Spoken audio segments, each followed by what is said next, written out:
It's time.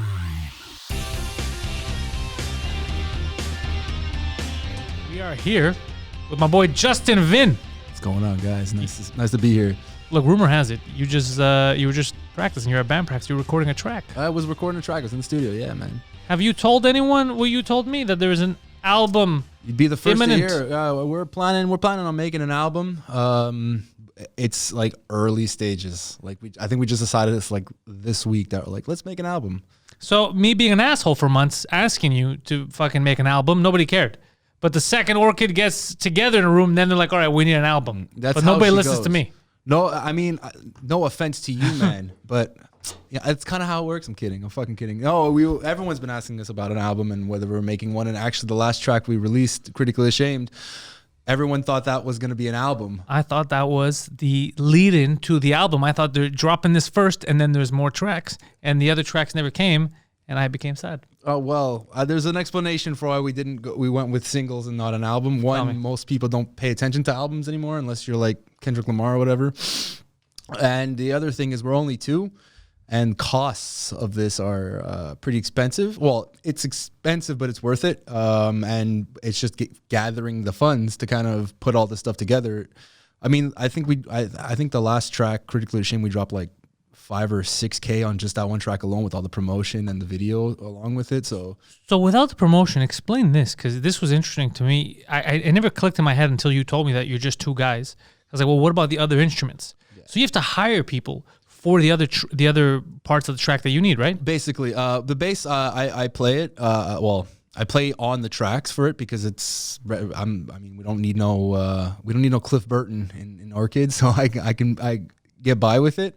And the drums, yeah, we do hire a guy who plays the drums on all of the Orchid tracks. He's actually the drummer for Slaves on Dope. Okay.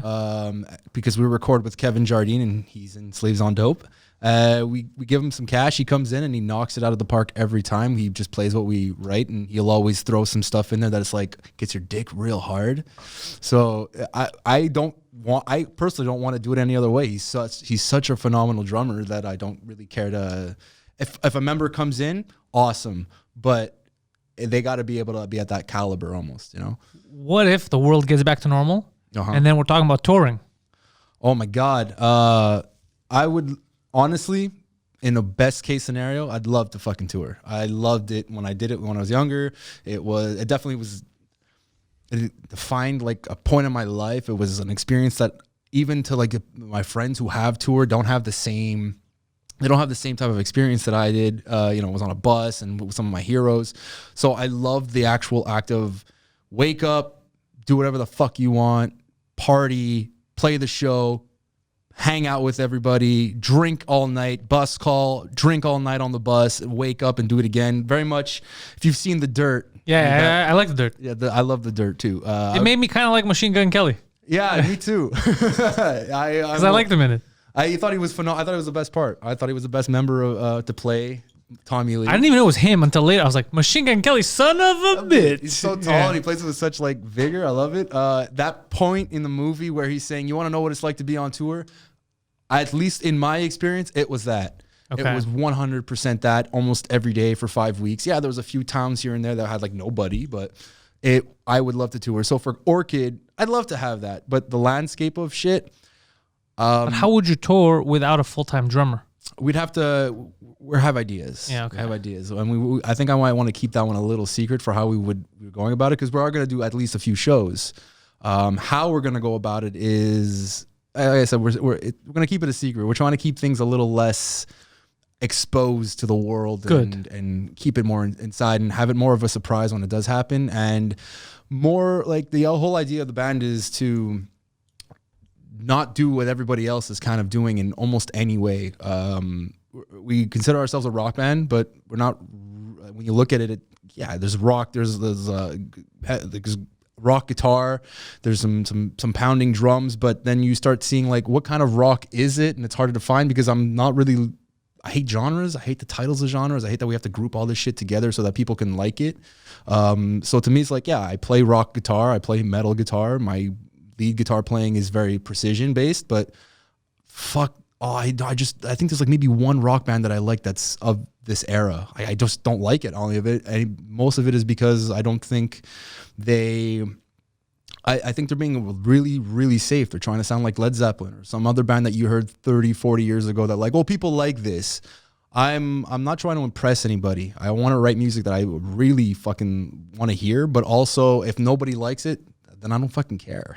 So, well, I like it. I know I'm not the only one. Like, I like Critically Ashamed, but I like everything. I liked all the stuff you were doing before because I know you from other bands too. Yeah. I was just excited now about this because I thought there was an album dropping with it. But I'm excited to know that you're working on something.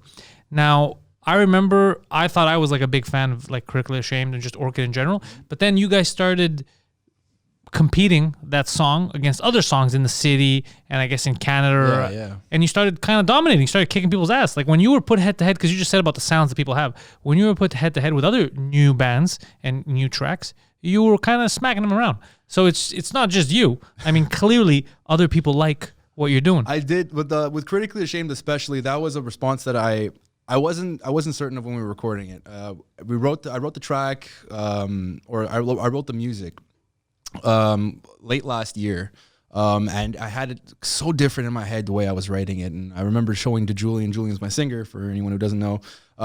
He came over and I'm like, I got this riff, let me show you. And I play it, and it was a little slower, and it had like this much bigger intro than what it's actually on the track. And he's like, I love it.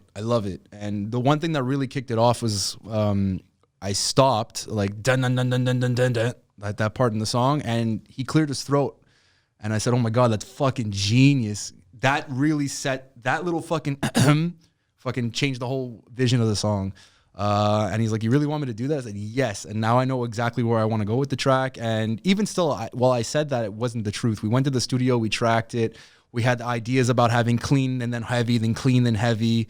And Kevin, being the phenomenal producer he is, he's like, you can't fucking do that shit, man. It's not going to come the way, it's not the way it's going to sound in your head.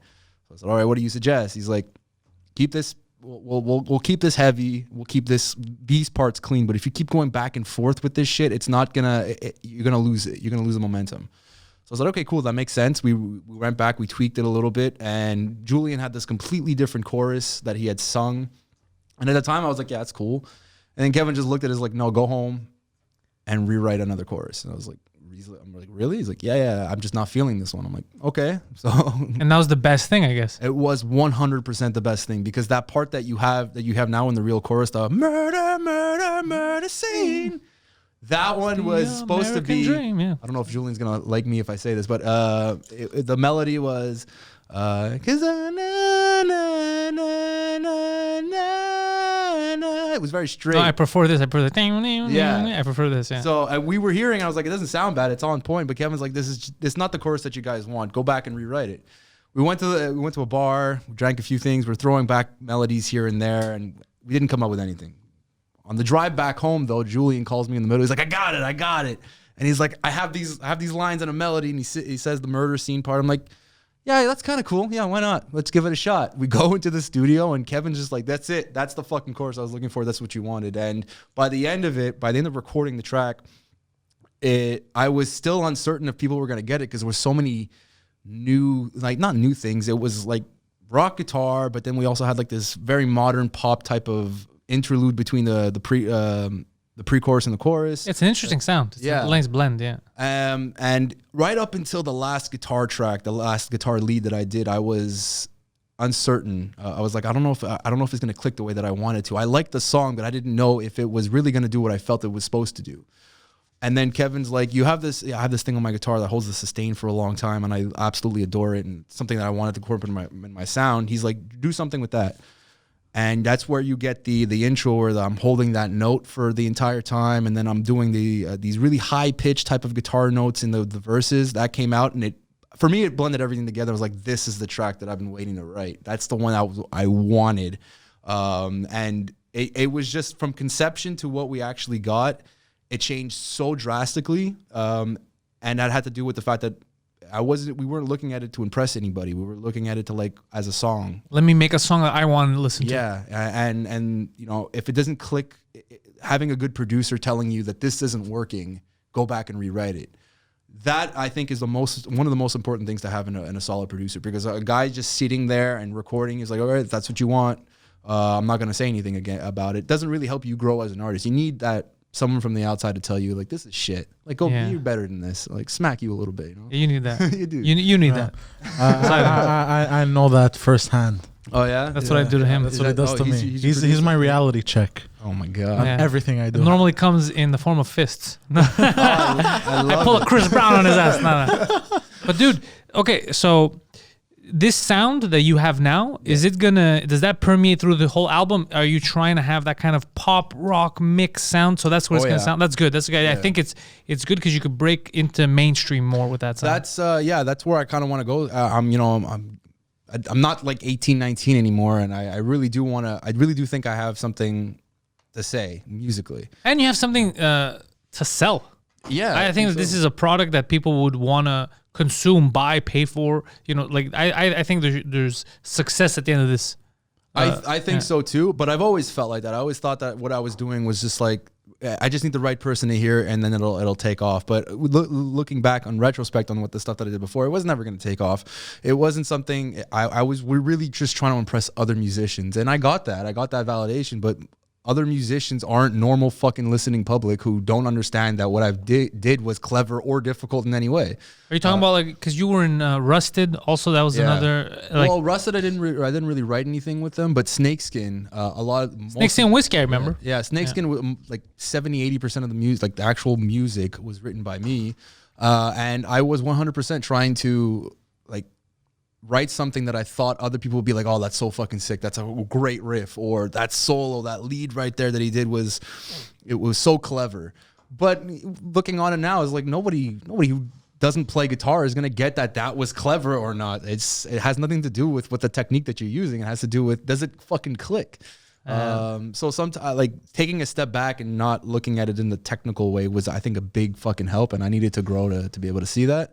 But now I do think, because I like a wide range of music. I don't just want to be a rock band. I really don't, like I said, genres or horseshit. You're just a band. You guys are going to make music. Band, yeah. And I want to take every influence. Like, I'm a huge fan of the Backstreet Boys. I want to have that in there. I'm a big fan of fucking Prince and Bruno Mars and The Weeknd. I like those sounds. And I really think that rock bands have lost their way in trying to stay in, well, this is a rock band, this is the genre of rock, here's what you have to do to keep it a rock band. You guys are just musicians. Yeah, it's exactly what it is. I'm a musician. I'm not a rock guitarist. I'm just a guitarist, and I want to push, if anything, push rock forward and evolve it so that it's not the same fucking Nirvana sounding Allman Brothers type of thing. Well, like those are great bands, but it's been done. Let's see what else we can do. Like the best bands did something different. Even if they sounded different, they did something that, like, oh, that's it's a timeless track, you know? Yeah. Paradise City doesn't sound like any other song ever, right? Yeah. That's a good fucking... Where did you meet Julian? Oh, man. That's a good story. So while I was playing with Rusted... Because the reason why I ask is because, as far as I know, like from Snakeskin Whiskey, Rusted, I didn't know him. Like, he wasn't in that... He's younger than I am, like by 5 or 6 years. But so he's like your age, beside him. Yeah, just like you, man. Yeah, my age. You guys will go on famously. Yeah, yeah. I think so. How come? He's a nice guy. You're a piece of shit. He's willing to accept a lot. You know, you laugh a lot, so it's all good. No, I was playing with Rusted, and we were at Catacombs, and I'll never forget this. I was hanging out with the guys from Rusted in the singer Tony's kitchen with Mark and Tom from Rusted and Dan, and we were just sitting at the table having a few drinks, and we were talking about the show that was coming up, like the weekend, like the specific one at Catacombs, and they were telling me about the show that was going on. Nick Guérin was putting it on, and who the bands were playing, and he's like, "Oh man, you have to hear this band. This band." You have to absolutely hear them. I'm like, okay, are they good? And they all looked at me like, no, they suck. And I'm like, okay, and then why I check them out? Like, because they're really fun to watch. Sometimes sometimes a train wreck is fun. Yeah, it's like they're really fun to watch. You can see all the heart that they have. I was like, okay, what's the name of this band? He said, this band is called Blood Rush. I'm like, okay, sure. wait the week out, and I remember I was at Catacombs, I was talking to somebody, and Tony's like, they're bound, they're coming on, come see this band. So I go and I see this very young band, maybe 17, 18, something like that, playing at Catacombs, opening up, and they were a last minute addition, and they pulled it off. And I was watching them, and I'm like, okay, they're young, you know, they still got to grow a little bit. So I told Tony, I'm like, they don't suck. I just feel like they need a little bit more experience. He's like, I know, they were much better tonight, is what he responded. So they are getting better. They were getting better, yeah. But Blood Rush was Julian's band. He was a singer for that band. And I was, because we were in Rusted, and I already had kind of built my name in the scene. I was kind of, everyone kind of knew who I was already. And I was by the merch table just hanging out, and Julian came up to me. He's like, hey, man, aren't you Justyn Vynn? I'm like, yeah, man, what's up? He's like, oh, dude, he told me this whole thing. I can't remember verbatim exactly what he said, but he was telling me about the time he saw me when he was like 14, 15 at this underground show we did early on in Snakeskin Whiskey's days with another band called Monroe. Oh, and this was like maybe 5 or 6 months after I was kicked out of Snakeskin. So he had come up to me and was like, fuck that other guy. You're fucking awesome. That band's not the same without you. And I was like, cool, man. That's awesome. Nice to meet you. Like 6 or 7 months went by, and I decided, like, Rusted kind of got their guitars back because I wasn't an official member. I was helping them out. And I kind of wanted to start putting music together again. And I just posted, like, I don't want to have, like, kind of what the idea of Orchid is. No fucking genres, like, take your influences, let's make something new.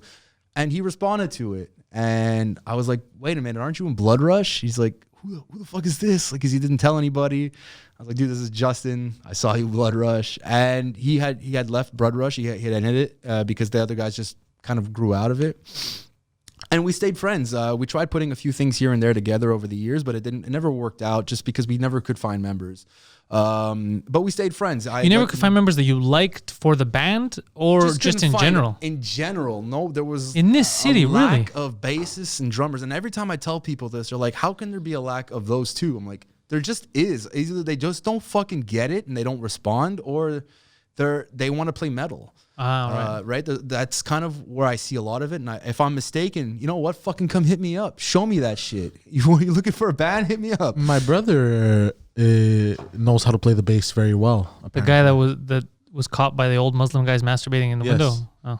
But he's a very good bassist, though. Oh, that's what it looked like that night. Yeah.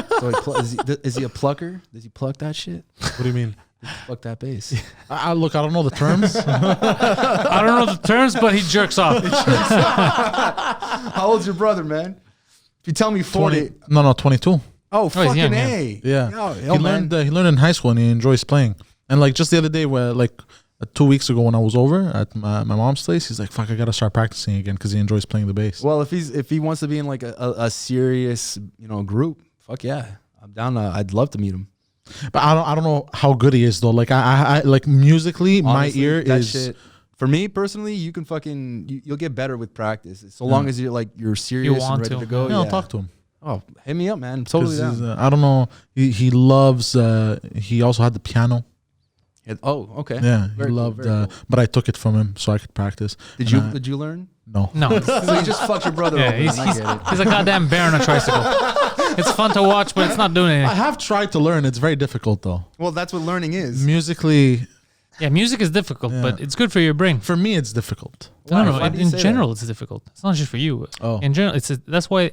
Well, you think he just grabbed the guitar? It's like, this is easy. No, but I feel like some people are more prone to be better at something. No, some people are more prone to put in the effort in something that they like that they're not good at yet, and then they become masters of it. But it's all comedy, podcasting. It's all hours. He was with me. He podcasted with me in the basements. I did.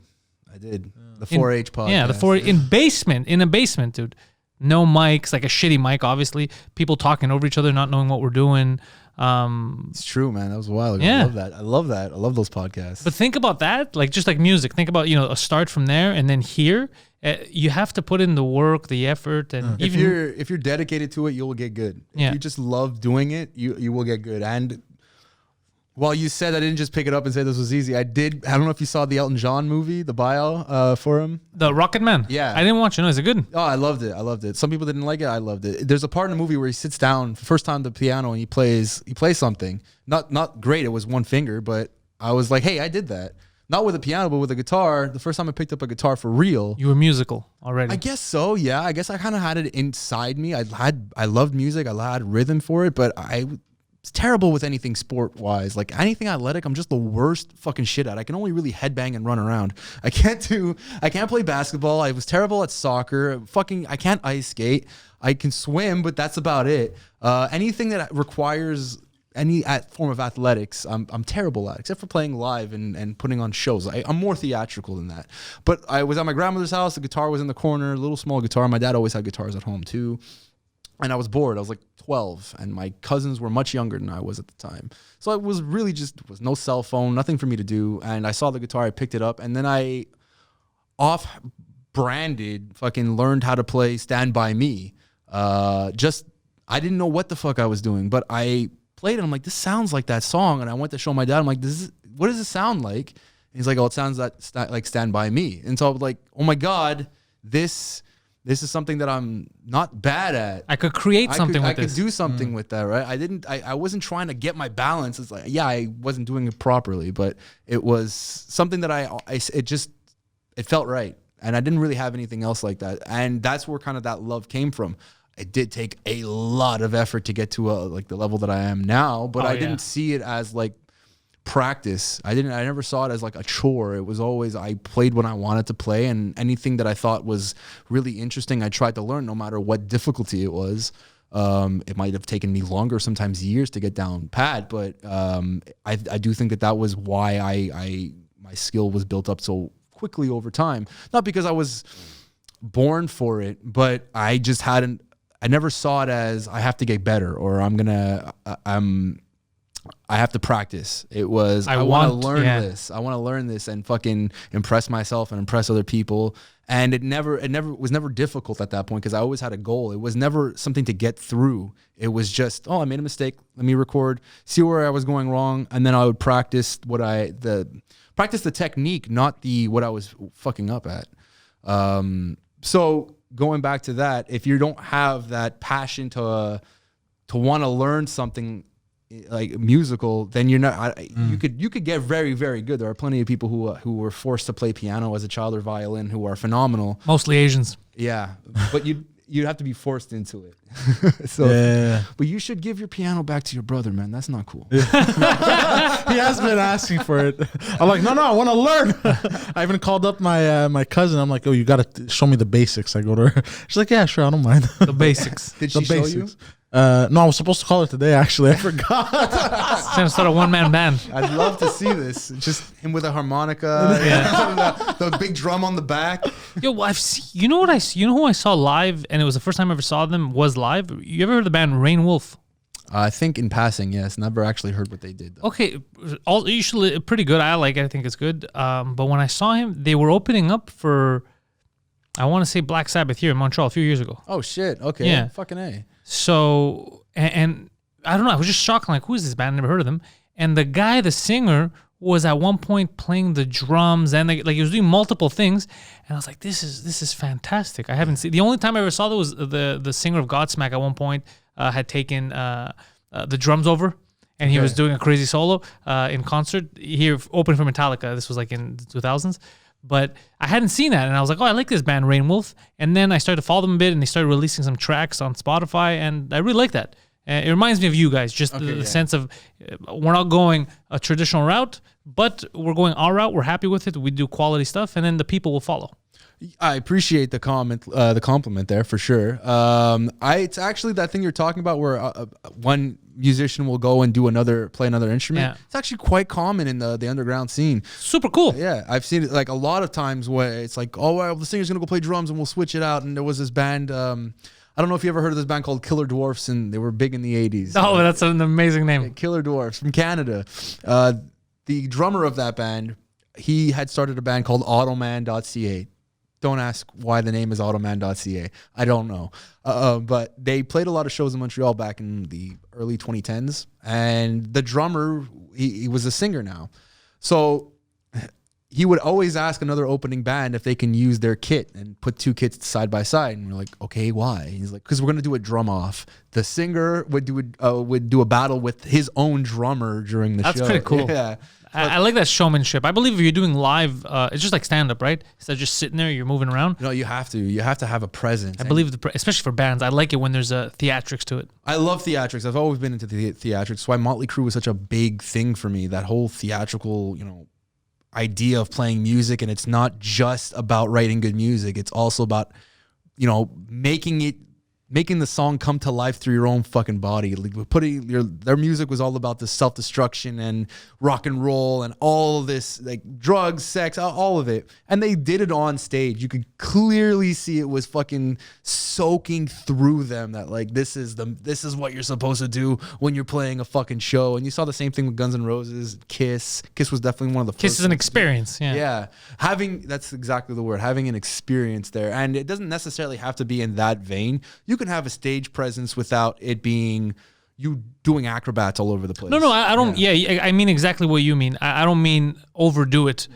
Just the fact that you're into it and there's some kind of thought. It's not just you and a microphone. There's some kind of thought to it. Yeah. No, because not everybody has to be Alice Cooper. No, exactly. You don't have to have a crazy gimmick like that. But just the fact that there's some kind of production value to it, and it could just be even the drum off. Yeah. That's just an extra drum kit. That's all it is.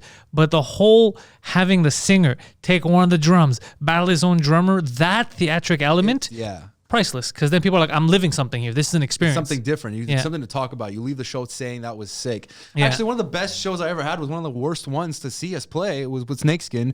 We did Battle of the Bands a couple of times, and that was just more to get people to see us. There was a lot of people there.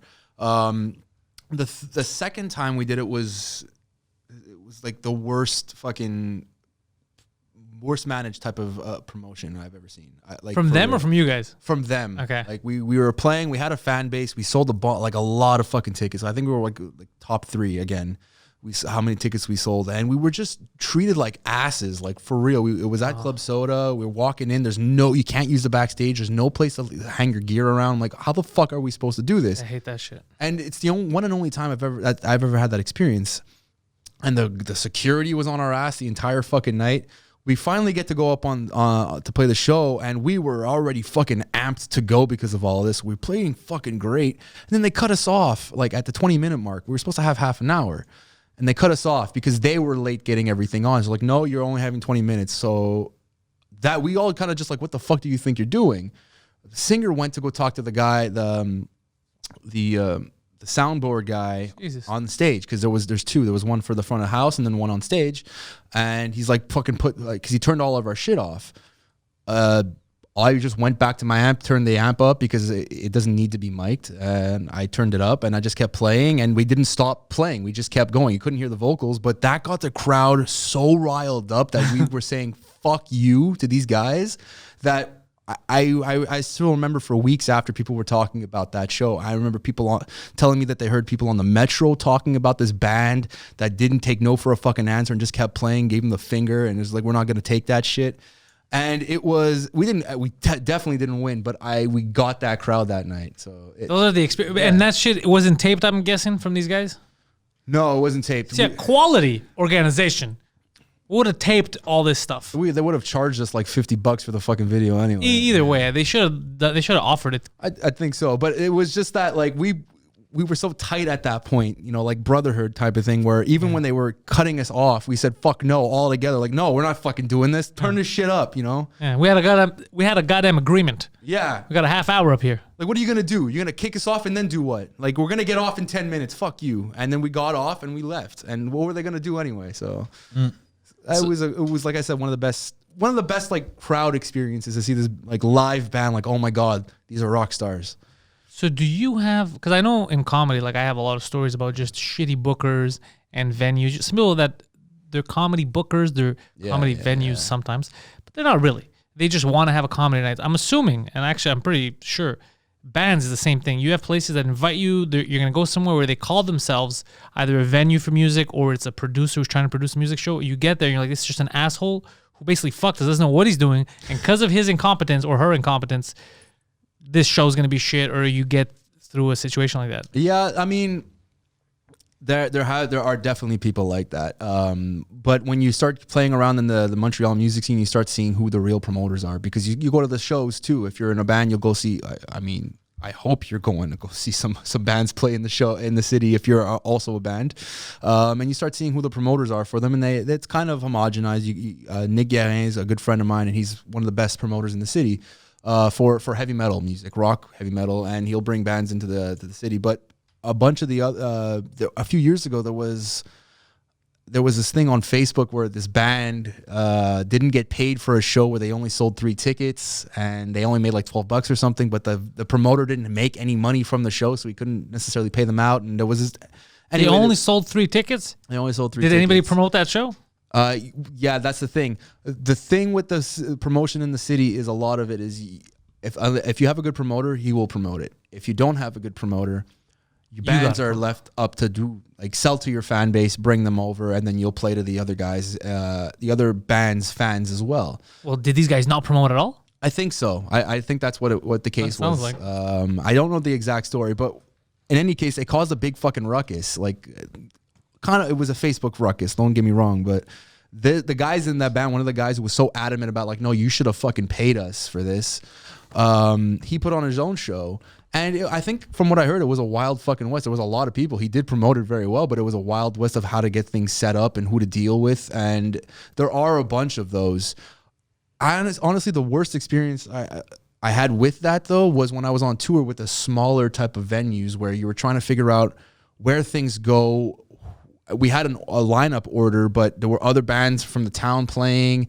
And in Chicago, I'll never forget this, the promoter put his band after my band while we were on the tour package because he was a promoter in a band. So So even though it was basically you were on the tour package, it was your band should have been there. Yeah, exactly. He just wanted I'm going to play next to the 2 biggest bands. Yeah. So you're just going to open. They made you open for his band, even though it should have been the other way around. Exactly. Oh, that's fucked up. And they gave other time to some of the other bands who were playing before us, and we were just being treated like shit. That I've had more of those experiences than more the inexperienced promoter not doing what he's told or not knowing what he's doing. A lot of it is you could tell because nobody came to the fucking show, which is compounded now more because from what I'm seeing, not a lot of people are going to shows anyway. Yeah, they're not allowed. Well, now, yeah, but well, you guys, because of COVID, I mean, COVID is forcing everyone to go online. Mm-hmm. But you guys were going digital even before that. You guys are doubling down on streaming, right? Yeah, for a couple of reasons. I've already gone through that whole label. I was never on a label. I never got to that point, but I have played in bands who have been on labels, and I've heard the war stories and nightmares. That's what I've heard to deal with too. And when you don't have a label, you're forced to kind of, if you want to do it properly, you got to spend all this money, and just to get like CDs printed, you gotta think about like just the duplication of it. To make it worth it, you're gonna want to get it at $1.70 a CD. That's to get it at $1.70, you have to print 1,000 copies. That's $1,700 just on fucking CDs, and it's not just printing the CD. Now you got to put the booklet, and you have to pay someone to create the booklet for you. You got to get the CD like actual thing covered if you want it to look professional. Yeah. So right there, you're talking about $2,500 to get just the thing onto a CD, which nobody listens to anymore. Then you have to write. Well, you're gonna have an album worth of songs. And you got to pay to actually record the album. You got to pay to record the album. And yeah, a lot of people are doing it at home, but I'm not proficient at doing that, and I prefer to go to a guy who knows what he's fucking doing. Go to a specialist, a professional, man. And that can range depending on who you go to, and especially if you're paying per hour, anywhere between, for a 10-song album, you're talking about maybe $7,000 to $10,000. That's no chump change, especially if you're just 2 people. Yeah. You have to get it mastered. Mastered's going to be about $100 a song, so $1,000. And if some bands forgo mastering with a professional, I don't. Yeah, why would you? Like at this point, because a lot of people will you can do digital mastering, but to have it really mastered for radio, you're gonna want a guy who knows what he's doing with it. So I'll do that. So all said and done, you're spending, with promotion, maybe anywhere between $12,000 to $15,000 for the real fucking thing. Because if you just do all of this and don't get a PR agency to do it, you're basically doing it for nothing. Yeah, because no one's gonna know about it. Yeah. Your friends on Facebook will know about it, and at that point, what's the fucking point? Yeah, there's diminishing returns on that. Yeah. Yeah. So about $12,000 to $15,000 for a full album. And we just don't have that cash, and nobody's buying CDs anyway. I didn't see the point of doing it. And from the landscape of music today, it's all singles. People release albums and then they're here and gone, here today, gone tomorrow. Nobody listens through the whole fucking thing anyway. The attention spans are so wildly, like, they're super short now. Yeah. Basically what I'm asking someone to do is I'm asking for 5 minutes of their time. That is a lot of time. You're right. When you know you can listen to something else that you will enjoy, like a podcast or a different artist that you already know. I'm asking them to do it for free. Asking them for money to do that is almost impossible now. I have to have a real reason. Or not a real reason, but I have to have something that they're already gravitating towards. My friends will do that. A stranger? Fuck, very different. I can give away albums on the street and they won't take them. Yeah. So we started to do it with singles. It's small. You can build it up over time. You know, you listen to it once. Hey, I kind of like this. I want to, it's easier to say one song versus a half hour worth of music. So we decided to do it like that. It was cheaper in cost. We can take our time with writing it and really fleshing it out. And I think it's worked, okay so far. But I do think we're at the point where we're going to need an album, because it's going to start it's going to start getting, not passe, but it's going to start getting tired. And a new single, and then a new single, and then a new single, and then a new single. It's like, all right.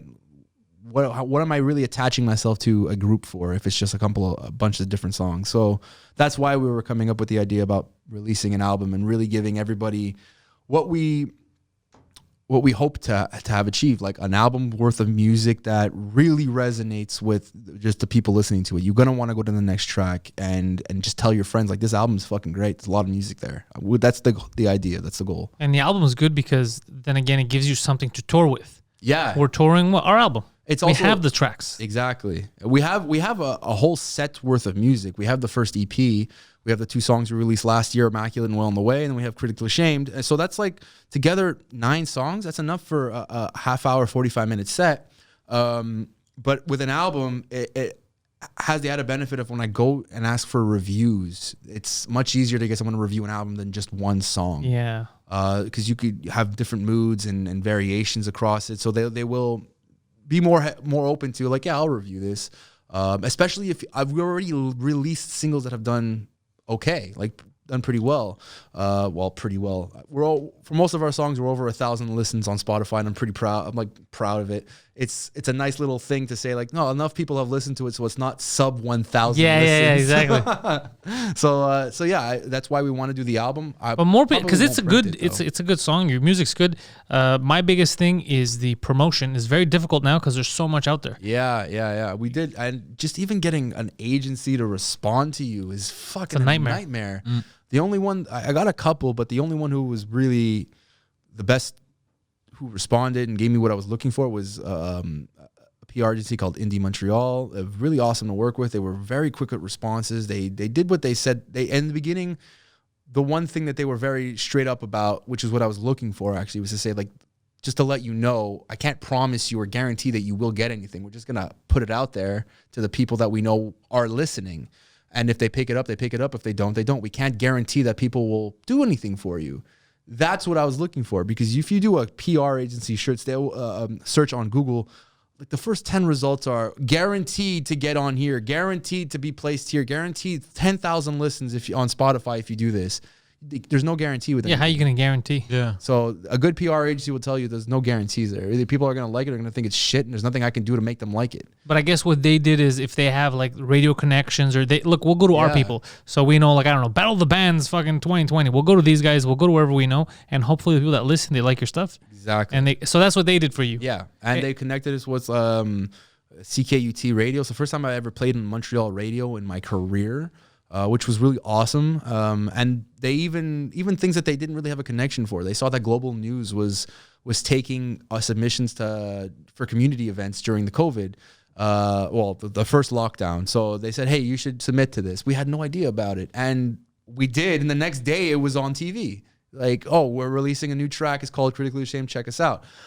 We would not have known that without that PR agency. So they're good. They're good at what they do. Good, yeah. And it was, pretty well costed. They're not crazy expensive, and they're not going to promise you the world. So that was the only one that responded. So even just getting like a PR agency was a fucking nightmare to just listen to you.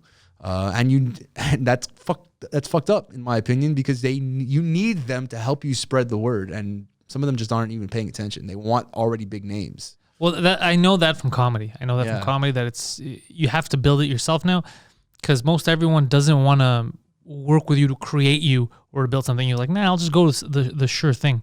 So a lot of people around me, I know like friends of mine here in comedy, they gave up, they stopped around me because it seemed like such a daunting task. You're like, I'm alone, I have to climb this mountain. It's because nobody wants to help. And by nobody, I don't mean your peers. I mean the people that have some power. They're not going to, and it's not because they're bad. They're just like, guys, it's a lot of effort. There's so many people in the game right now, right? And it's your experience sounds very similar to like starting a new band. It's an uphill fucking battle to get anyone to pay attention to you, especially if you're a local act. And Montreal has a problem with, at least in the music scene, I can't speak for comedy, but in the music scene, if you're local, most of the time they just don't fucking care. Oh, I've said this before. It applies to everything artistically here. Stand-up is the same thing. What normally will happen is they will be like, what's this guy doing? He's a comedian. He's a guitarist. This is fucking stupid. It's just a gimmick. It's a hobby, whatever it is. The second you make it somewhere else, in the States, you're on something big, then they claim you, like, he's from Montreal, right? He's one of ours, which is a difference that I've noticed. But it's weird because the French scene in comedy is not like that. It's different. The French scene will want to support you and be like, this guy's ours. Let's bring him up, which I don't know why they don't do that in the English scene here. But what's crazy about this place is when they claim you to come back, then you're good. But it's that little period in between where a lot of people just give up because they're like, shit, my own city doesn't like me. Nobody supports me. It's a real big thing. We probably lose a lot of good artists that way who just, they would have been great, but since they don't see a light at the end of the tunnel, they'll stop. Because even for me, I was like, wait, now that you saw me in the state, now I mean something to you, but before that it was nothing. It was nothing. Like, get the fuck out I of got here. the same experience before we went on tour. We were building a name, but nobody was calling. I'm telling you that with Snakeskin, nobody was calling beforehand, but people were talking about us. I know that because I was starting to get recognized for being in a band that was going, like, at that time was nowhere. We were just a local band.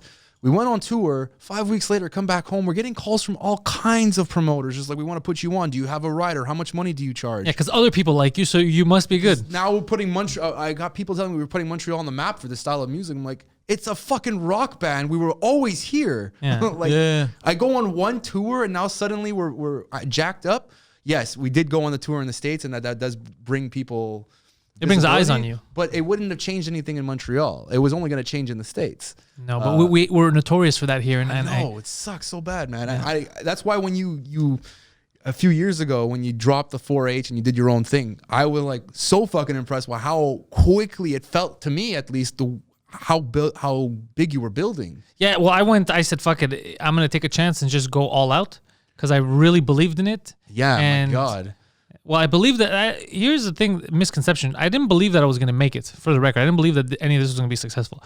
I believe that I wanted it to. I believe that there's something to it, and that my dream would be to be a comedian and to do podcasting and just be happy. Yeah. That I believe that I knew myself well enough that this is what I want, but I had no guarantees that anything was going to work out. In fact, there was many times I was like, I should quit this.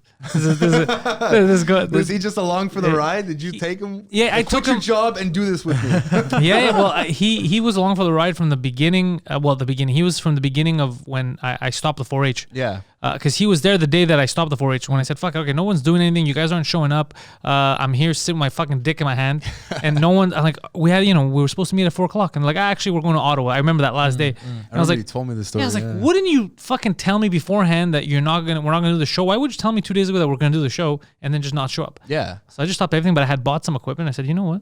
I'll continue a bit by myself, see where this goes. And then I was thinking of quitting stand-up. Because even though that's what I'm actually good at. Oh my God. In Montreal, there's a ceiling in English, at least. There's not much more I could do.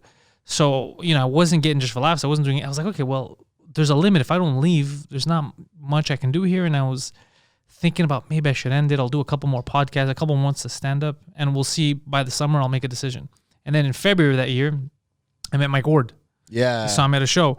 And that's when everything exploded because he's the one who gave me the chance with 2 drink minimum and going down to New York and all that. And he opened a whole new avenue for me. And then I was like, holy fuck, man, if I had given up, because in October we had stopped the 4-H podcast. So if I stopped, when I said I'm not doing this anymore, if I didn't continue by myself and I had just given up, those extra fucking couple of months is what it took for me to build up a bit more. And then when I met Mike, I was ready. I was ready to podcast. I had a studio. I had experience, stand up. I had all those years of stand up experience. So he's like, oh fuck, I can work with this guy.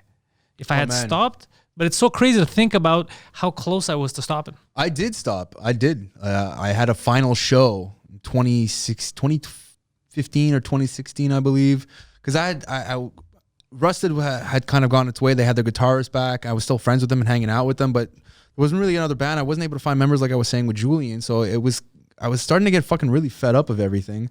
And I was playing with this band called Phoenix and Flames because their guitarist just quit. But they were from Three Rivers, man. It was fucking far to practice with them all the week, every week. And they were awesome guys, but I liked the music that they had, but I just didn't want to. I wasn't feeling it anymore. It wasn't this type of music that I wanted to do anymore, and I didn't want to change what their whole dynamic was.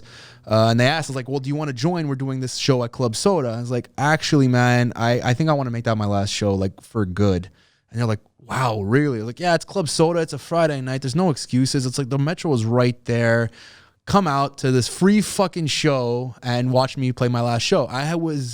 For years I was like, I'm not fucking doing it again. Like I got fed up of playing to 3 fucking people in the end. I got fed up of trying to drag people out to come see me play when everyone's like, oh yeah, next time you play, we're going to be there. Oh, you're amazing. Oh, I can't believe I never got to see you or whatever.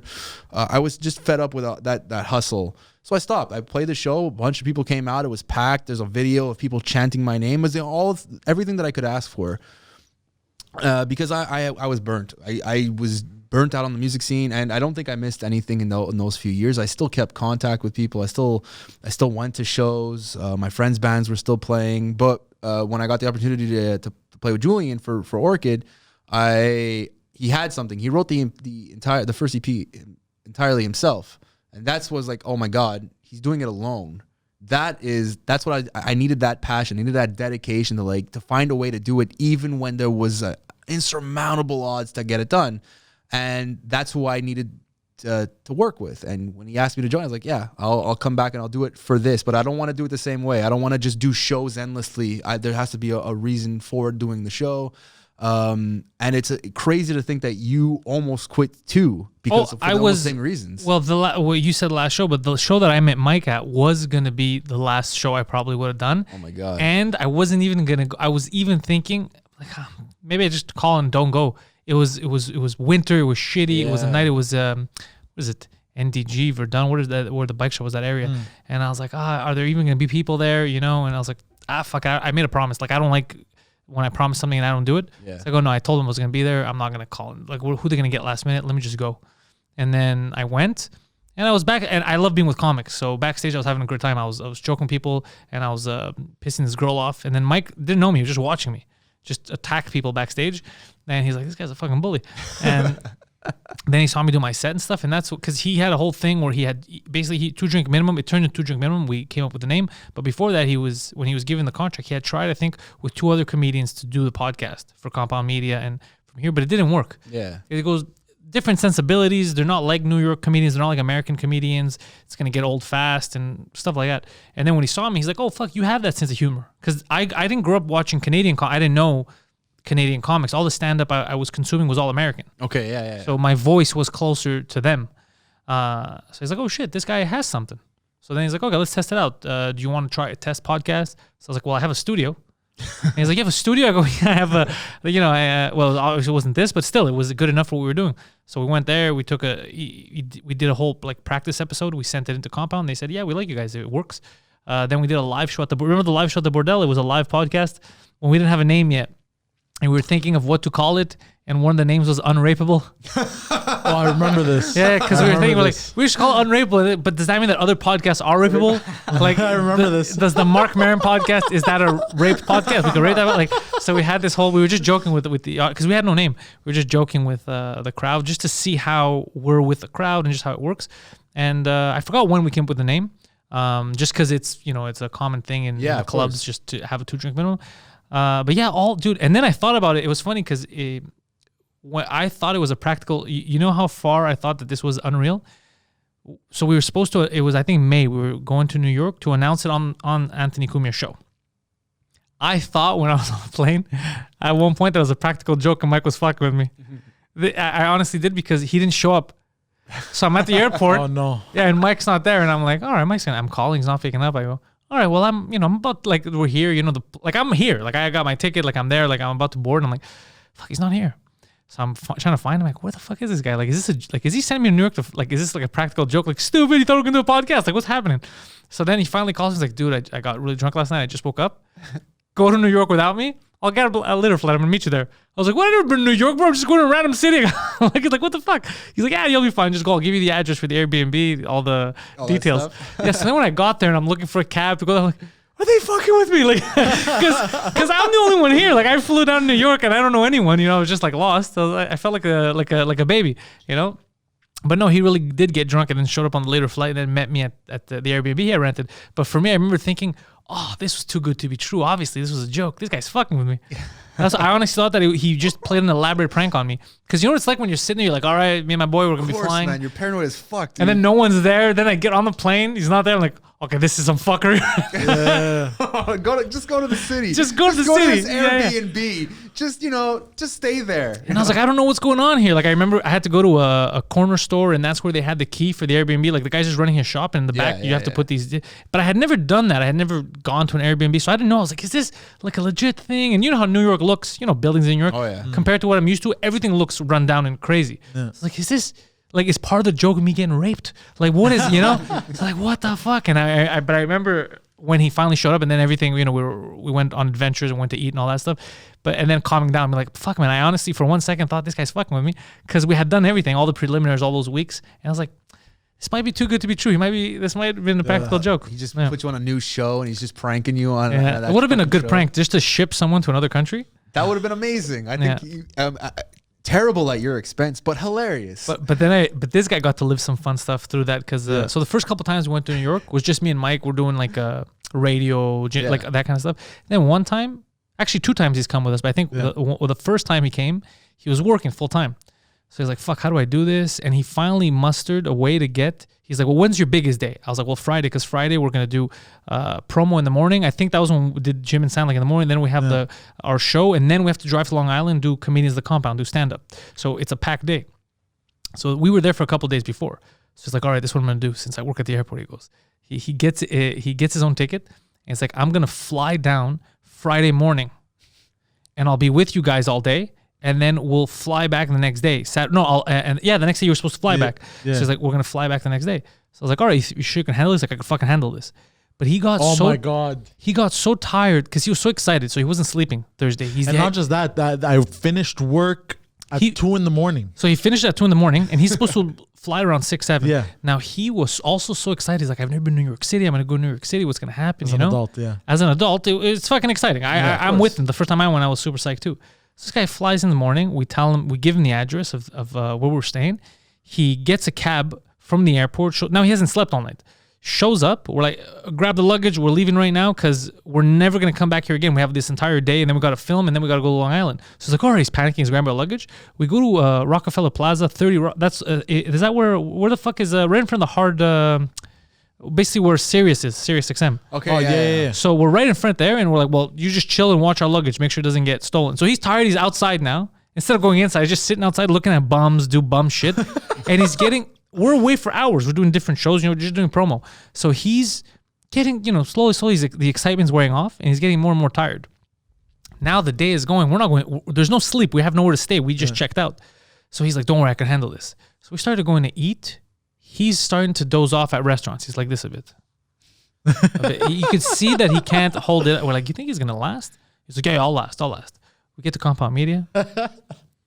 This guy passes the fuck out to the point where we're like, we're just going to leave for a couple hours and come back. He's like, can I just sleep on this couch here? And they're like, well, it's kind of awkward for everyone else if you just sleep on the couch. Because he fell asleep at one point and people were walking in. There was like another show and all they see is him like, and like, is he okay? I'm like, yeah, he's okay. He just flew in. So then we go to a bar. He falls asleep at the bar. And he's like, what the fuck's going on? Like, well, you fell asleep, bro. Stop fucking falling asleep. Like, they're gonna kick us out. It looks like because somebody came and said, is he all right? Because he was just out of it. Because they thought maybe he was drunk. It was a bar.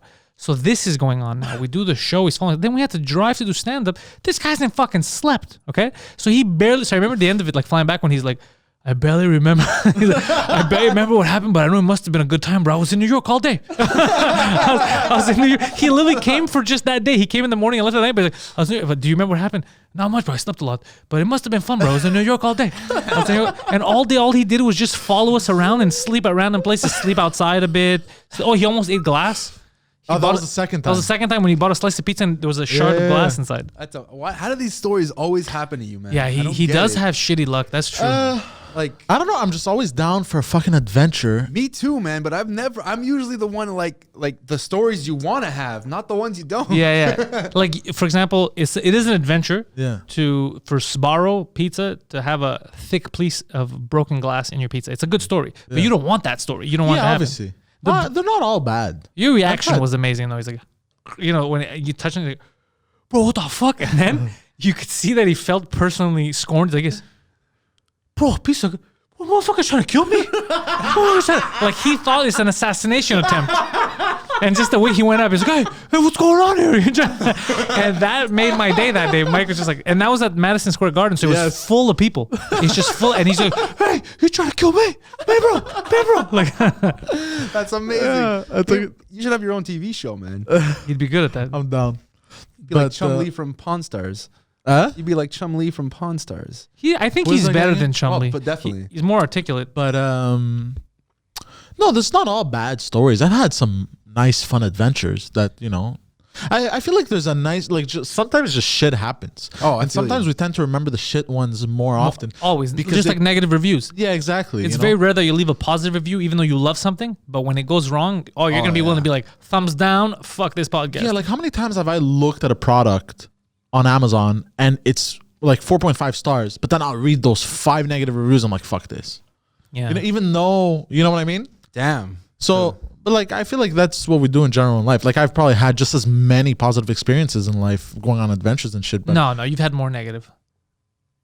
I don't know. Your life has been a series of negative misadventures. If I may, the first time I met you, the one thing that stuck with me about you was actually at Alex's wedding, and we were all sitting at a table outside waiting for them to arrive, and you're just sitting there and you're like this, bro, I didn't bring a card. What? You forgot to bring a card with money. Oh, for the wedding! Everyone's just looking at you. I remember you specifically like, you're a fucking idiot. You come to a wedding without a card? He's like, oh, man. He's like, I didn't, because he's like, look, and then he's like, look, I don't go to these things alone usually. I didn't know this was a thing to do. I didn't understand the etiquette. He was just like, I'm invited to a wedding. All right, I'll be there. Yeah. And then, you know what happened? He saw everybody giving the cards, the envelopes, and he's like, what's going on here? And then someone told me, I was just giving out the cards. And he's like, oh, you know when your life flashes before your eyes? Like you forgot the oven on? Oh, fuck. But I remember bringing a cigar that night to smoke. Yeah, that you remember. Cigar. Yeah, that I I think remember. you were taking things from other people. It's like, oh, you have a drink? Let me take that. You know, it was just like there for What? you almost. I Yeah, think you were like, you were asking for very, things. you were having a lot of more fun than you should have, sir. It was. But I had a good time too that night. That was a good Yeah, we wedding. all had a good wedding. time. We all had a very good time. Yeah. I remember I was fucking hammered at some point. Everyone was hammered. I was Yeah. trashed. Oh yeah, I was Yeah, there I was finished, right yeah. to the end. I was sitting next to Don Oliveira. Yeah. His ex was there.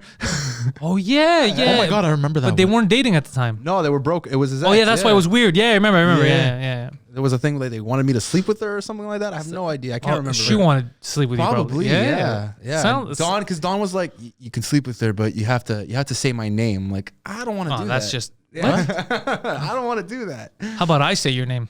Like, let me say Don's name. Don. No, I didn't feel it. It was a fun wedding, yeah. Everyone had a good time, The yeah. bachelor party was crazy. I love that bachelor party. Oh, I remember. Oh, I showed up. Were you there for that bachelor party? I had Of stand course I up. was there. So I showed up late.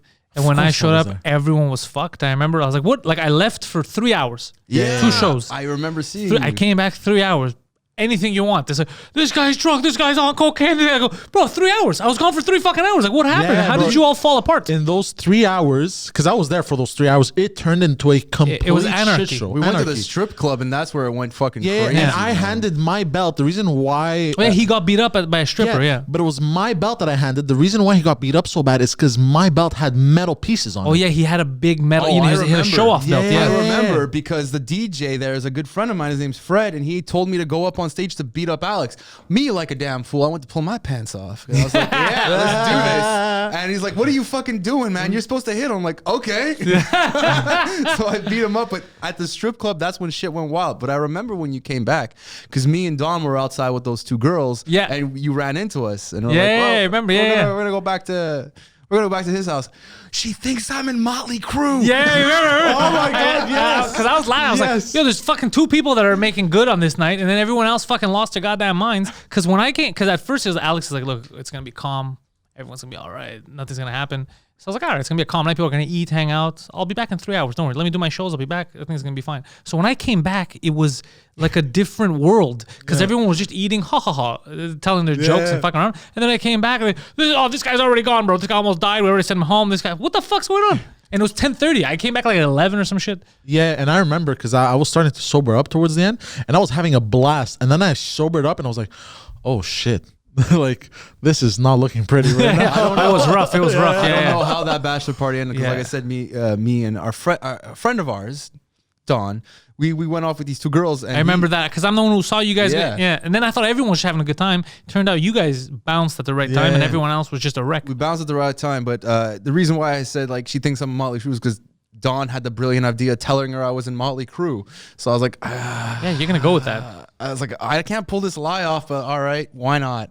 You look at this. You're like, I think I pull this off, and then you look at her. You're like, I'm not 60, you know. she doesn't look smart.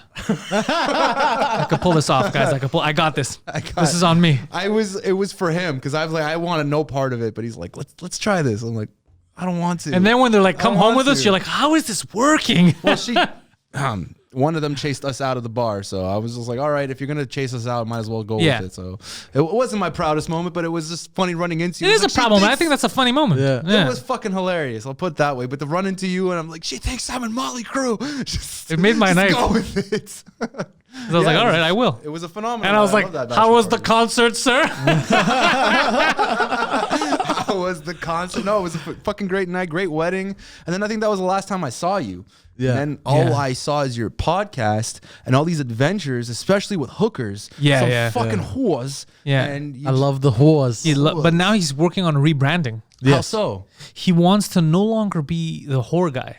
You don't Yeah. want to be a part of the Me Too movement. It's no. he's way past that I line. don't give a fuck about that. I've never raped anyone.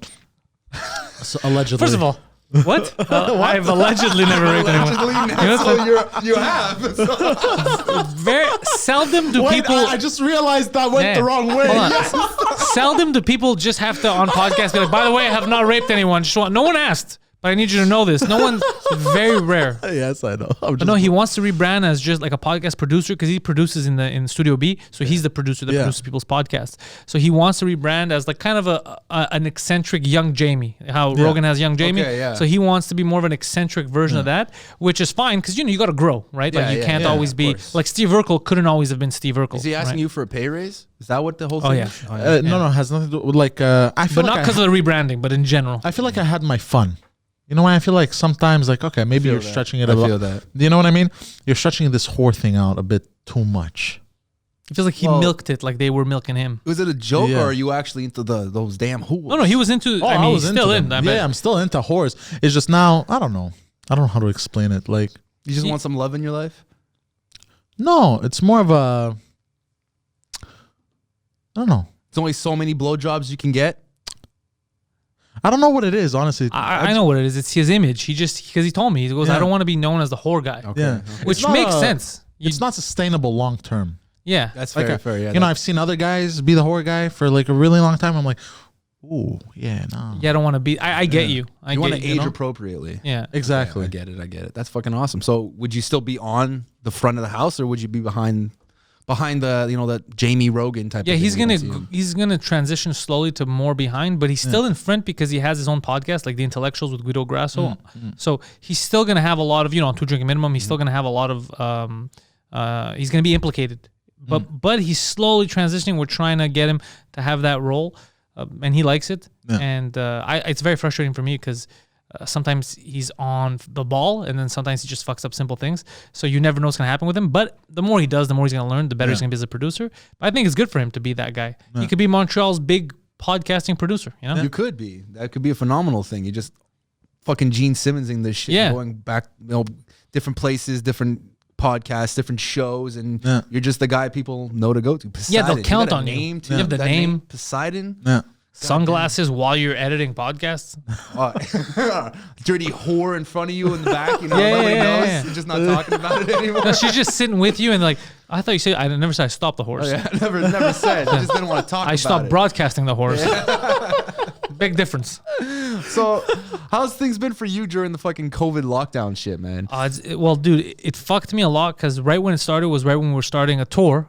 And it was so exciting. Like I was going to different cities and, you know, English and French, like different places to do it. And everything was setting up.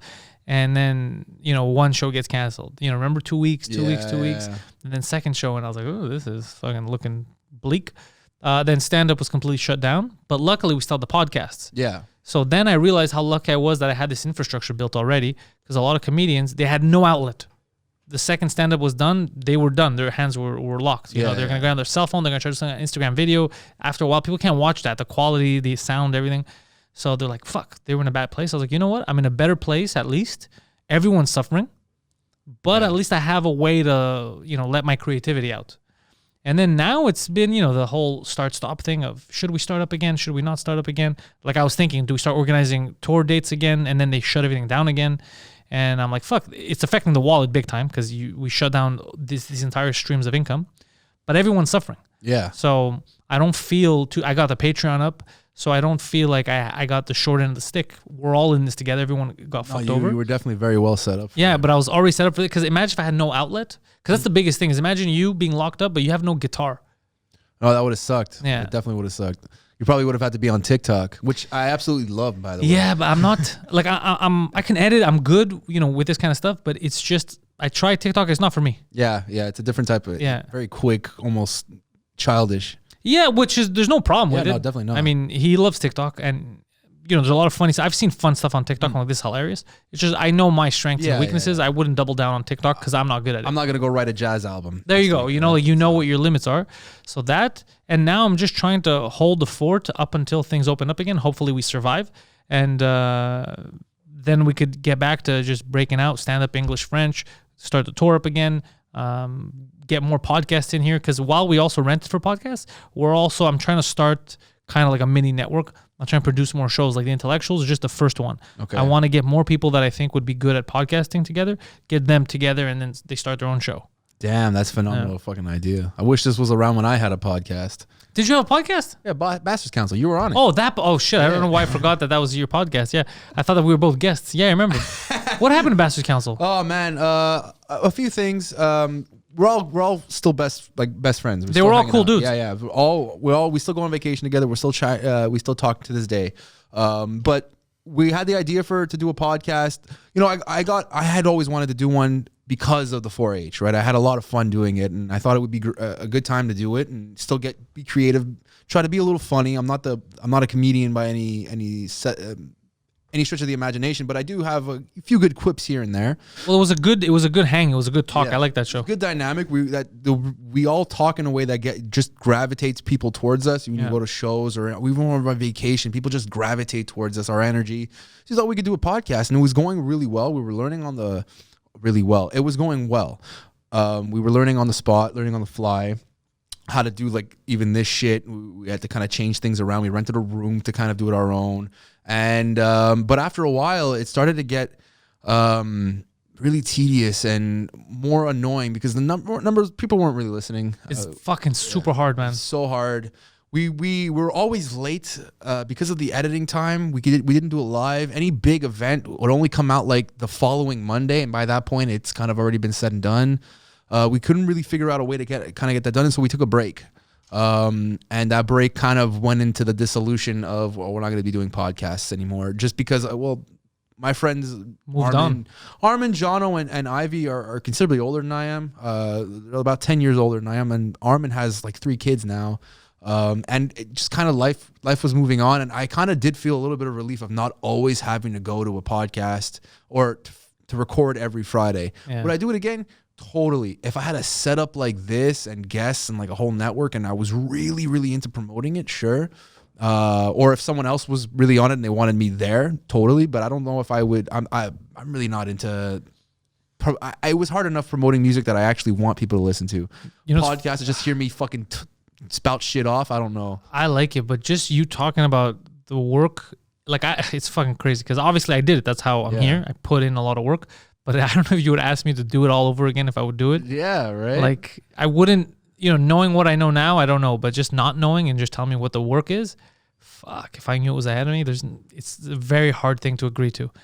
Yeah, there was so much. Like if I was to not have any guitar instruments, like I'm going to start a band now, it's like I have to buy all of this shit. And also, there's no return for the longest time. You get nothing. You're wasting money. You're not getting any money back. No one's listening to you. Yeah, exactly. It's such a struggle, but there's no timetable. So you don't know, okay, I'll do it for 5 years and then it'll break. You could do it for a month and it'll break, or you could do it for 10 years and then it'll break. Like there's no metric that'll decide that for you. So just thinking about me going back, would I do it all over again? I don't know if I would. It's a lot of work. I think for the format that me and my friends would need, if we were to do any type of show, it probably shouldn't be a podcast. We're more of a lively, move around type of bunch. And I think like Rockfest, 4 or 5 years ago, we were at Rockfest, and my buddy Armin he had a pillow. He had 2 pillows, and then he just started throwing them at people, and we started pillow fighting with people, random with people on the street, and we were filming it, and this video got shared like everywhere. I think I had like maybe 50,000, 60,000 views, which to me is like the biggest fucking view rate I've ever had in any video. It wasn't even my video. It was just, that's what we need. Like if we're gonna do a show, it's got to be a format of a like Jackass almost. Like just you guys fucking around. Yeah, exactly. Instead of us talking heads, and because while we're funny to hang out with, we're not comedians and we're just talking shit. That's all we are. Well, everyone's talking shit. What do you think I'm doing? Look at this guy. This guy's walking shit. You're better at talking shit in a professional manner. I'm walking in talking the shit. Yeah. How so? Explain it to me. I don't know. In extreme detail. This is what I deal Prime with. example is right now what I just did. Yeah, he just says something, freezes. Yeah, the brains of the operation are right here. How do you guide him? Do you place him? Do you like set him up? Yeah, sometimes. I mean, he's getting better. Nice. He's good now at setting everything up. So, for example, right before you came, I said, hey, make sure the cameras are on, everything's connected, lights, make sure that the curtains are drawn, all that stuff. And he went in there. I said, make sure everything's Clorox, you wipe the mics, everything's got to be clean because it's goddamn COVID season. So you're like a roadie. Yeah, he's for bands, he would be a roadie, but he's, those roadies that you, like, let's say, Motley Crue, they have for like 15 years, oh, you always keep without that good roadie, it won't be the same band because he knows where everything is. That's what I'm trying to turn him into. I want him to be that expert. Like you have to. He always calls me. What do I do? I want it slowly to turn where we would have to call him or someone who's here would be like, Poseidon, I fucked up. How do I fix this? And he would know. So like you got to put your foot down and make a decision then. What do you mean? Instead of calling him to like, what do I do? You got to on the fly. Like I'm getting there. He's getting there. I'm getting there. I have a feeling a couple months. By the summer. If everything, again, if we've survived all this economically and physically, I have a feeling that by the summer he's going to be top notch, the expert around here. I've noticed about me when I embrace something, I learn extremely fast. Yeah, he did that with Islam. But I know, evidently the piano. Yeah. No, but I cannot be hard headed about something if I really want to learn. I've noticed that about me in general. So like the piano, I'm a bit hard headed. So I realized, like, even though, because, like, I've seen, like, I don't know why. I've seen pianists.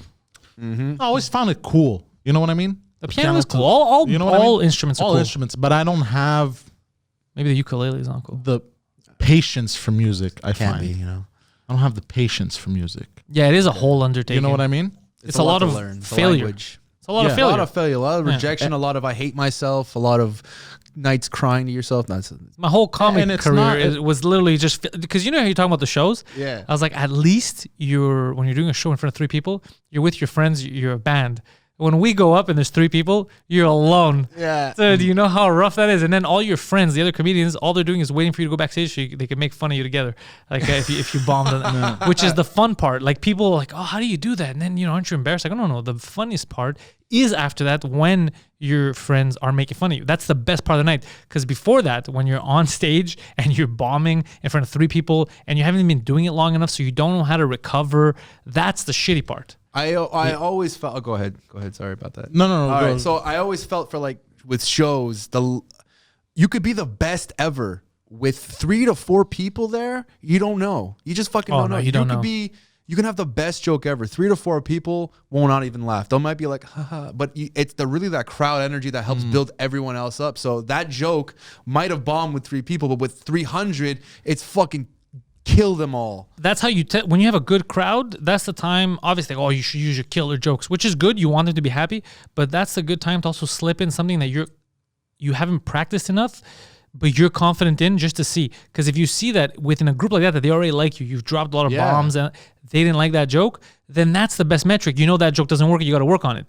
Because I've seen people, and I've done it myself, where I'll go to a shitty open mic, like there's 3-4 people there, and I'll try something that I'm not sure if it works yet, and then it doesn't do well, and I'm like, it probably is not a good joke. It's like, well, how the fuck do you know? They weren't laughing at your good stuff either. Yeah, exactly. So you have to take a risk and just throw it in there. I like to pepper it in when there's a good crowd. I'll do good stuff. See, okay, they're on my side. They can handle crazy shit like what I'm talking about right now. Throw one in there. Oh, okay, that was too far, or that was and then you kind of gauge it. Okay, that wasn't funny. There's no punchline here. There's no this. There's no that. I never considered using shows to gauge whether like my music was good or not. For me, it was all like if we didn't play well, it wasn't because the songs were. You felt it. It's not that the songs are bad. It's just that we played. Well, I could feel it too. Like I know when I'm off. Like I'll tell him. Yeah, and I have felt that before. But you start seeing it's weird with shows. There could be 50, 60, 100 people there, but if they don't know who you are, they won't necessarily be a crowd in front of you. They'll be like a half fucking circle, right, of people, and like wallflowers. They won't move an inch unless someone else already goes forward. Yeah. But once you do have those people at your front of the stage, and you have someone who's like fucking going with the hand in the air, the whole crowd gets going. You need your fans. You need that fucking crowd. Yeah. If it's 3 people, no matter how good of a band you are, they're not going to be losing their minds, because it's not normal for 3 people to be fucking trying to mosh pit each other in an empty room. It's and they feel weird. Like, wait, why isn't everybody else? It's the same thing with comedy. If they don't know, if they're not ready to laugh yet, and then you drop a bomb, you drop something good, but one laugh, and then people are like, wait, is that a pity laugh? Is that a... Comedy's weird too, like that too. The crowd needs to be comfortable. That's why you need a nice tight room, low ceilings, dark. People don't want it to be too bright. They don't want you to know.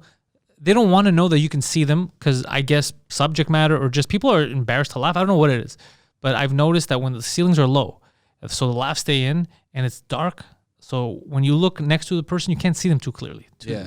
That's when you get the best reaction, when they all feel alone and comfortable to laugh. When it's too bright, like sometimes you'll do shows and be like, yeah, I have a good venue, and you go into a fucking gym basically. Like, what is this? What is like? Are we selling raffle tickets? No, like, it's the same thing for bands too. Like, think about it. Imagine that you go to a show, you go to the Bell Center, you go to Piranha, you go to Catacombs, or any of the other venues that you would go to, even the Comedy Nest. It's all dark. It's always dark. Now imagine that same band in a gym, like even just a picture fucking Van Halen in a wide open, bright fucking gym. It's not the same show. You need a spotlight. Right? You need that spotlight to kind of like, here's where the attention's going. And you feel like there's no one around you because it's dark, so you feel like this is for me. The second you feel like, oh yeah, I'm at a picnic and this guy's singing, it gets weird. It gets very weird. It very much is a psychological thing, because even with bands, there's this thing called ego risers, where it's just literally like a fucking box on top of the stage where you stand up to get a little higher. That thing, it helps. Oh, it definitely helps. And they're called ego risers. I'm pretty sure my friend Dave and Paul, they coined it when they were touring, because they didn't hear it before, and then suddenly it's everywhere. They would have these boxes to stand on and do a solo or something like that, and then they'd get off and join the rest of the band. But that thing really elevates literally anybody. So maybe in comedy, get a fucking ego riser, get like a step stool. Oh no, I'm good. All you need to do is give me the second I grab the mic, I'm in my zone. Now it's different, but back in the day, obviously, if it was a shit crowd, whatever, it would affect me. Now it doesn't. Now I'll do like I know how to navigate, because some nights you're the one who's off, Of course. So then I'll try to power through that. But I've never, even when I was an open micer, I never didn't do my time. I never bombed and said, okay, I can't. I've seen people where, because they're bombing, they're like, I'm just going to get off. They have to do 5 or 7 minutes, let's say, and then they'll get off at 2. I've never done that. I've always, I've took it like, again, like a promise, but I always treated it, especially after when I started getting paid, like after the first year when I started to get paid gigs, I treat it like a job. So how long you want me to do? 15 minutes? All right, I'm going to do 15 minutes. And if it's not going well, sometimes some people book me for shows when I first started. It was not the right show for me. Like, I was way too offensive to do specific shows. But I'd be like, how much did they pay for? You want me to do X amount of time? I'm doing it. I would never panic. I'd be like, well, I got another fucking 10 minutes, so I'm going to keep doing it. So I would do it. I would always commit to that. How did you deal with, like, if a crowd, like, if you bombed? Because, like, when in my experience, there's no real bombing with the band. You're like, you have to be a real Shit bad, like not even playing well together for like someone to say boo. And at that point, even if someone were to say boo, I'd be like, they're right. Let me just get off. They clearly don't want to see us play. So I've never had that experience. There's been nights where I played where the crowd just was dead. Oh, I bombed. Yeah, but like I'm not really affected. Like it sucks to see. It's like, fuck you guys, man. We're playing great here. I know we're playing great, and you're just standing there like assholes. But sometimes, like I said, sometimes it's just it's not the right crowd. It's not their type of humor, or like that hasn't happened in a while. But I've had situations where it was just there was no winning, both for myself and the crowd, and it was just bomb, like heavy duty bomb. Sometimes like, why am I here? And I'll put the extra, I'll put into the next gear. I'll try, but there's no winning sometimes. And it's just how you handle it is, you kind of brush it off. Like obviously it bothers you. I don't know if it's the ego or like, I'm sure the ego plays a role, but also it just bugs you because you're like, fuck, you want to do well. Your intention was to do well. You wanted them to laugh and you didn't do it. So then I just always go back to the drawing board. Like, okay, next show.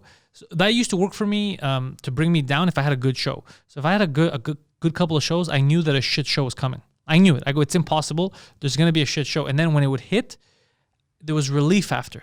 Because I'd be like, all right, good. I'm glad it happened here because I have a big show in 3 days. And then the other show will go better because you'd just be a little sharper. Everything would be a little tweaked because you don't want the same kind of lull you had last time. So it always helped. But for me, it was always impending doom in my head. If I had too many good shows, I'll be like, oh, it's coming, motherfucker. Well, how do you practice that? Do you like go in a mirror or do you practice stand-up or the feeling? The stand-up. No, for me, it's weird because I don't have people think it's a character, but it's not a character. It's just me with the volume turned up when I'm on stage. So it's just stuff I'll go through in my head, stuff that I find funny or stories that happened. And then it's just a game of trying to tell the story without revealing the punchline. So you script it in your head, but you don't really practice it to see if it flows. Exactly. Okay. I only practice it on stage. Okay. So I'll go do stand-up and then I'll do an open mic or I'll jump on, somebody will give me a spot and I'll throw in one of the new jokes and I'll try to work it out there. And then sometimes I'll ask, let's say Poseidon or someone close to me, I'll be like, I was thinking about this and this happened. What do you think if I would go about this way? And then they'll tell me, okay, I find this funny. I don't find this funny. And sometimes I'll listen, sometimes I won't. But all the criticism, all the feedback helps because like he sees me do stand-up all the time. So he knows my style, my cadence. So he'll be able to, oh yeah, this is good. And then he'll tell me, you know what, this will work? Say this after this joke. Try it there. And I'll be like, all right, let me try that. Oh, shit. So So then I'll try that. I'm like, oh, fuck, it works. It doesn't work well there. Or it does work well there. Or it's better here. And I was trying for the longest time. There was a whole joke I had about when I adopted my dog. And I couldn't make it funny. And I knew it was a funny story. It was a real story. It was a funny story. But for some reason, even though all the elements were there, I couldn't get that joke to work. Right before COVID happened, this joke was the best thing that I was using. I turned it into an amazing fucking joke, and now everything's shut down again. But I had even done it in French once. I even did it in fucking French once, and it worked. I had fucking fixed it to the point where now it works. Now it makes sense. Yeah, because there's always something like execute. I've always said like with music, because it's the one thing that I know I can explain very well. But there's no bad music. There's just bad execution. Yes, and I think that a lot of people miss that. But to know that this is what I have here isn't bad. Like you said, I know it's funny. It's just not coming out the way that I want it to. Well, some stuff isn't funny, and you have to learn it the hard way. But this, I was like, man, my shirt up today. Yeah, but what's funny about that? But everything about this was funny. Like all the elements were there. I was like, why isn't it fucking working? And it's me. It's not like it's some open micer saying it. It was also me. I was like, I can't. I'll do it in the beginning. I'll do it at the end. I'll have the crowd really hot. They're laughing at everything, and then I'll throw this joke in there, and it won't work. So I was like, motherfucker, I gotta figure this out. But normally you'll stop after a while. Like, look, it's not funny. It doesn't work. Stop it. For some reason, this was one of those jokes where I was like, for months, I was like, nah, I'm going to figure a way. I'm going to figure a way. And then finally, it's crazy because it took that break with COVID. And then now when we came back, I finally tweaked it. It worked. And then everything shut down. So what you did was you took time away from the joke and just let it simmer. That's what helped. Yeah. Because I hadn't said it. Me. So then when I first said it on stage again, I said it a little differently. Yeah. Because I don't remember how the fuck I don't remember how I said it. They're all I talk about on stage is stories. I don't have one-liners. So there's stories like how we talk about, going to New York, wherever there's stories. So I never say it exactly the same. I'm just recounting what happened. Okay. And then for some reason, I said it differently. And then that worked. I was like, oh shit, I should start here. This works the way I'm bringing it in. This is working different. And then the next day I would go up and I would try it a different way. I go, oh, fuck, this part. Oh, I need this. And then it just comes together. Yeah. I think that's the mark of someone who has a craftsmanship, you know? Like that's the craftsman part of I guess, creating. Oh, yeah, it's built in my head. It's like I'm chiseling something. Yeah, like it's building. Same thing that I think about when writing a song. It's like, it's almost there, but there's something that I'm missing here, or this needs to be fleshed out a little bit more. So I know exactly what you're doing. We're chipping away at fucking stone to, or diamond, whatever you want to use. But the only unhealthy thing is that I never feel like it's done. Yeah. Like I never, even though people are like, I love hearing that joke. This is a good joke. Every time you say it, like this is like a perfect joke. I never feel like it's perfect. And I don't mean the set. I mean each joke. I always feel like, yeah, I said it. This is the best I've ever said it. Let's say, for example, this joke X, but I don't feel like the joke is at its best, which is unhealthy because you need a satisfaction. You need to be like, job well done. You have completed this body of work. Congratulations. The fact that I don't is super unhealthy, which is why I was forcing myself. I was going to record an hour. I was going to do an album, a special, 1 hour, and it was going to happen now in October, but everything shut down. Yeah. So I could take all that stuff. It's recorded. It's online. It's everywhere. I can't do it whether I like it or not. It's officially done. This is as perfect as you're just going to get because now I can't use it anywhere because people already know the jokes. It's online. That's it. So I was forcing myself out of them. And then this whole thing happened. So now it gives me more time. But the new hour, I guess, it's gonna be a bit better because it's going to have some of the old stuff, some new stuff. But that's what the only reason why I'm doing it is to force myself. To finish. Because, like, well, you have no choice now. Well, that's the same thing. I think with anything artistic, it's the same thing. And one of the things I've heard when I was younger was, I think it was like 15 or 16 when I heard the saying, it's not done until you throw it away. And I've seen that before. Like even when a song is tracked and out there in the world, I'm gonna play it basically the same way, but I'll always add something in there, like make it a little different. And even I noticed this with the, whoever mixed the song, for he's listening to it, all right, the mix is done. They have to say like, it's done now. I can't fucking tweak this anymore or else I'm gonna just be here forever. They give it to you, and then we go listen back to it, and they're still tweaking it. Like they're never gonna be done until it says, "I'm done with this song is shit. I'm throwing it away." Which is crazy, but you know what? Maybe that's why a lot of good music a lot of good comedy comes out because of people like that who just like, I could do a bit, just a little bit more, yeah. But you also have to know where the line is, right? Like, you can overproduce something. Oh yeah, of course, yeah. So and that's you see that with a lot of art. It's overproduced. It feels like there's too much here. You've added too much to try to make your point. Take it away. Leave a little bit of mystery there. Make it a little shit. No, but make it a little shit. The little grunginess. Yeah, give it a little bit of dirt. Like it's lived in. It needs some grime. Yeah, just a little. Yeah. How do you feel about that? Here initially they were saying for the back, like one of the guys that was helping me build this place, he's like, oh, it's too personalized. You have too much of your stuff out there. It should be more like just basic.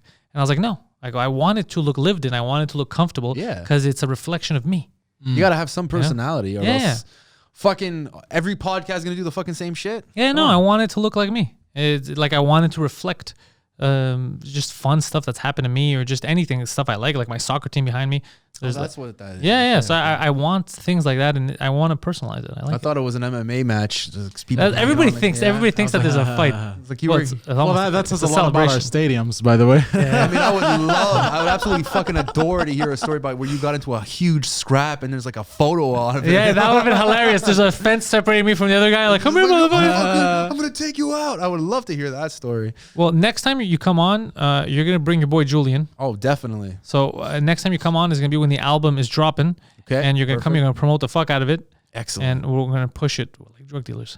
Oh man, push it into the homes. I wish I can offer anything in return because my push is probably not what it won't. It doesn't matter. What do you mean? Your push is. You know what your push is? Release the album because I want to fucking hear it. That's all right. You got it. You'll get first. You'll get first listen. Yes, to it. I would like to be the judge. You will be the judge. I was always. I know we're ending it here, but I always send whenever something is done to you. I want to hear what you have to say. Yeah, you were like a legit fan. I am 100%. No, 100%. I love it. Or else, you wouldn't be here in general. But we get. Because we were bros. We were friends before, right? but I mean, I would tell you. But I could tell you because I know you. I could tell you, bro, this isn't good. But for me, it was the opposite. I was like, that's why I was so excited when everything was coming out. I was like, oh, fuck, there's an album dropping. And then I remember the date was on. I was like, oh, this day. And I was like, I can't see an album. I just see the track. I can't see the album. And then I was refreshing. I go, do I need a VPN? These motherfuckers. Are they making? That's excellent. I love it. Yeah, there was no album. Well, I knew it because with Snakeskin, you had the album and you didn't really come to me saying this is great. So when you came to me unprompted saying, yo, I really like what you're doing there. This is great. I was like, oh yeah. This has nothing to do with it. No. So I hadn't felt that way. Like even Snakeskin, like there was stuff that I liked, stuff that I didn't, but I never felt like, oh fuck, let me share this. This is big. But this with all the Orchid stuff, I really liked. Appreciate it, man. Because it feels like you guys. It feels organic. Yeah. It doesn't feel. I don't know. It's hard to say, but like I have other friends in bands and they're making music and they kind of sound similar to other people in their field on purpose. Yeah. It's very weird. Yeah. Like it's hard for me to say this without insulting them because they're guys that I like a lot. They're tracing the trend. It sounds just like I wouldn't be able to tell it apart. You know what I'm saying? Whereas with you guys' stuff, it's like I feel that this is what I want to do. And then me, that's what kind of also it's catchy. I like it. It's good. It's not just because it's different. Like there's a lot. Like I don't like a Norwegian black metal. It's fucking different, but it's not for me. But there's just something to it. I'm like, okay, they're being themselves. They're not playing for anyone else. It's good. It's catchy. This is clearly something that could catch on mainstream. So it's not something weird that I like Mongolian throat music. This is actual fun music to listen to. So that's why I like it. That's why I wanted to push it and I wanted to get it. I really appreciate it, man. It really means a lot. And that's exactly what it was. We wanted to write music that was fun, catchy, and it's a fine line between being different and being good. Because a lot of bands are chasing the trend, and we're struggling to figure out who we sound like. And while it's important to sound like somebody a little bit so that you can explain it, I'm glad that I'm having a hard time this time. That's better. You have a hard time. Yeah. Justyn Vynn of Orchid. Links are in the description. Stream it. Send these songs to your friends. Let them know that you like it, and you'll be the first to subscribe to know when the album drops. 100%. Thank you for having me, you guys. I appreciate it a lot. It's always a fun time, and I can't wait to come back. Oh, you're going to be back. Thank you.